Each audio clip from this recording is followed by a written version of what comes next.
And welcome back to New York Sports WickerMedia. I'm Watch2K99. Thank you, as always, for taking the time to watch these videos. So, as I record, we are a few hours away from the start of day 3 of the NFL draft, the final 4 rounds.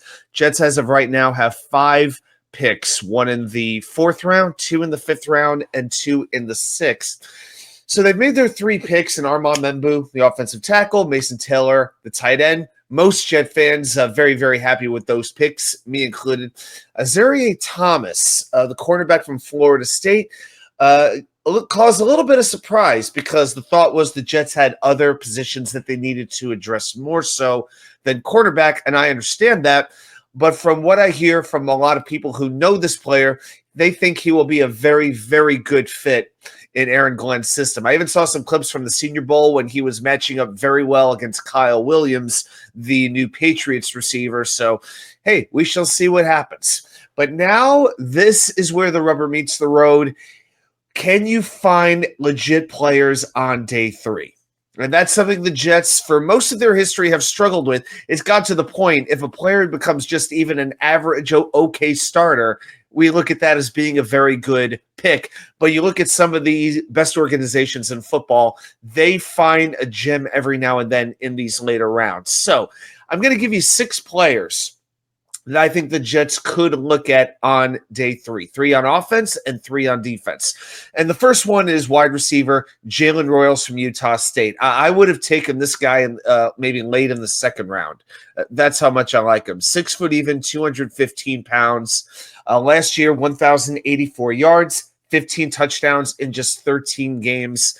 And in 7 games in 2024, those stats were for 2023, played only 7 games, but 55 catches, 6 touchdowns, 839 yards. As far as his skill set, he just very well mid-route. He can play inside. He can play outside. He handles press coverage very well. He runs routes incredibly smoothly, whether it's a deep route, whether it's a comeback, all these types of things. So the fact that he could play just about anywhere on the field and run any route for you, I'm very intrigued by Jalen Royals. And I'm going to give you another wide receiver. It's Alec Eomanor from Stanford, 6'1", 210 pounds, very twitchy. He has a very large catch radius, good arm length.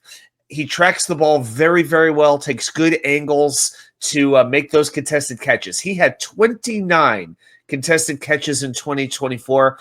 Also, with his size and speed, very, very tough to bring down. Blocks well also. If you have to find a knock on him, he's not the most explosive player to create that separation consistently. But also very good hands. Only 6 drops in 2024. Super athletic. So Alec Eomanor from Stanford is another player I'd look at. And on the offensive line, I'd look at Miles Frazier from LSU. A lot of people who I trust when it comes to this sort of thing, they have Miles Frazier regarded very, very highly. Remember, John Simpson and AVT, both free agents after this year. Maybe the Jets will keep both, but you know what? You better have somebody that you could develop just in case. And Frazier is 6'6", 317 pounds. He started at guard for 4 years. Very quick in short areas. This is not a pulling guard, somebody who's super quick getting to the second level, but he's got the height, the weight, the length. He is a mauler in tight spaces. So it's like he has that sort of like amateur wrestling sort of approach to it. But his lateral movement won't be the best, but he knows how to use his hands. Even though they're small hands, he knows how to use them on that initial contact. So Miles Frazier does intrigue me. On to defense. Now, the Jets could use a defensive tackle, and that's a position that's getting very hard to come by. There is a lot of defensive tackles have gone in the first 3 rounds, so that might be one position where the Jets don't necessarily draft a starter, but more of a project that you could develop. And one guy I would look at is C.J. West from Indiana. Now, this is somebody I think you would be able to get after the 4th round. 6'1", 316 pounds. Knows how to shed blocks very well. Knows how to use that initial punch. Places his hands very, very well. Creates leverage very, very efficiently. Smart. Very, very smart. Diagnoses plays super well.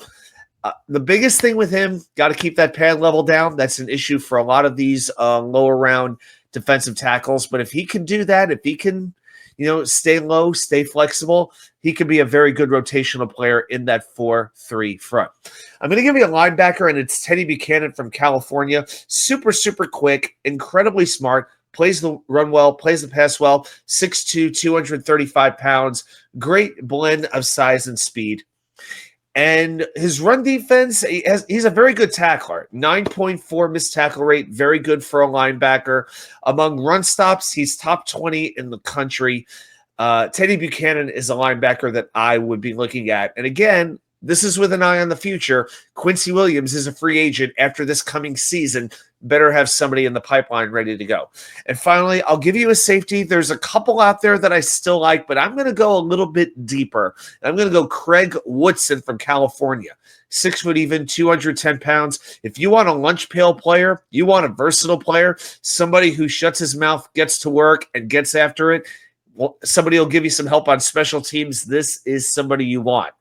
He has played at least 130 snaps in the box, free safety, and in the slot. And overall defense, 80.0 grade on PFF in run defense, tackling, coverage. He can do a little bit of everything for you, and he's going to do it well. Very good tackler. His missed tackle percentage is under 8%. He has forced 9 incompletions. That's 5th in the country. So there are a lot of things there that I like. You can put him in just about any spot you want, and he can contribute.